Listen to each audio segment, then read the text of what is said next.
DARRYL. Please watch this full and complete video at www.bebetteronpurpose.com, or you may watch it on YouTube at Be Better on Purpose with Dr. DARRYL. I will bless the Lord at all times, and His praises shall continually be in my mouth. My soul shall make its boast in the Lord, and the humble shall hear it and be glad. Oh, magnify the Lord with me, and let us exalt God's name together, for truly this is the day that the Lord has made. Let us rejoice and be glad in it. Today, I want to talk about being somewhere on purpose. It was Nehemiah who got the war-damaged city of Jerusalem back together and functioning as it was supposed to. Nehemiah organized the people to rebuild the city's wall. Then he instituted social and spiritual reform. Also, Nehemiah got the temple operating again. And then he convinced the people to observe the Sabbath just as God intended. I often believe everybody ends up somewhere in life. Hopefully and preferably it is on purpose.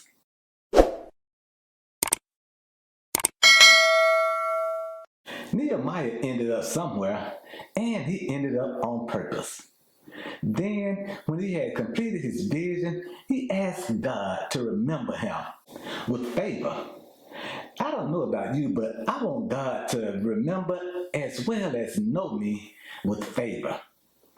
Nehemiah had a sense of his destiny, and he never lost sight of the divine nature and significance of his work. Just like Nehemiah, you have a destiny to fulfill.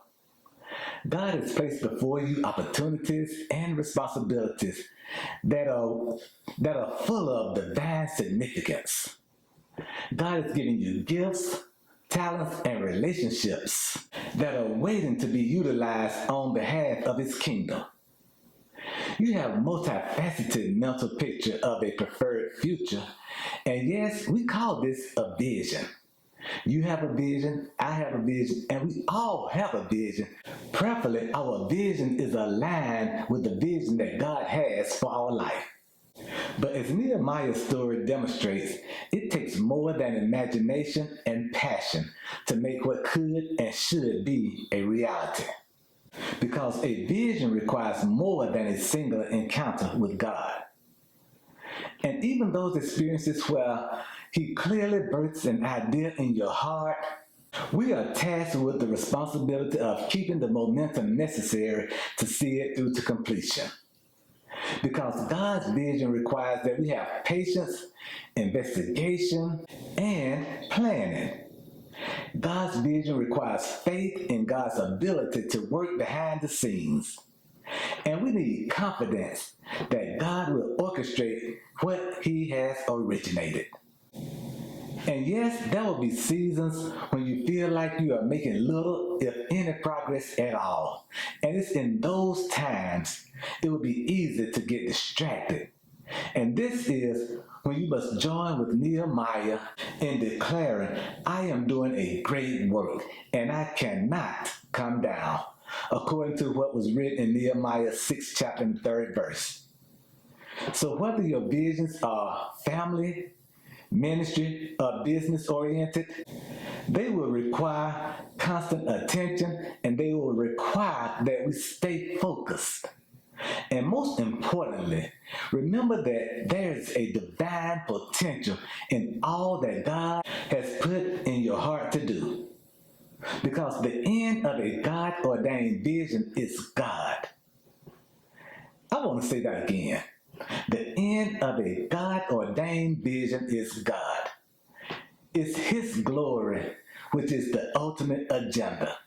So allow God to exploit the visions, and as you pray and reflect, I want you to identify the steps and challenges that lie immediately ahead of you in your own course of the vision that you believe God has given unto you. Then get going and doing what you declare that your vision from God requires you to do. Thank you so much for watching this video from Be Better on Purpose with Dr. DARRYL. I hope and I pray that this video has helped you. And if this video has helped you in any way, please feel free to share it with a friend. Well, until it together again. Thank you so much for watching this video from Be Better on Purpose with Dr. DARRYL Jones.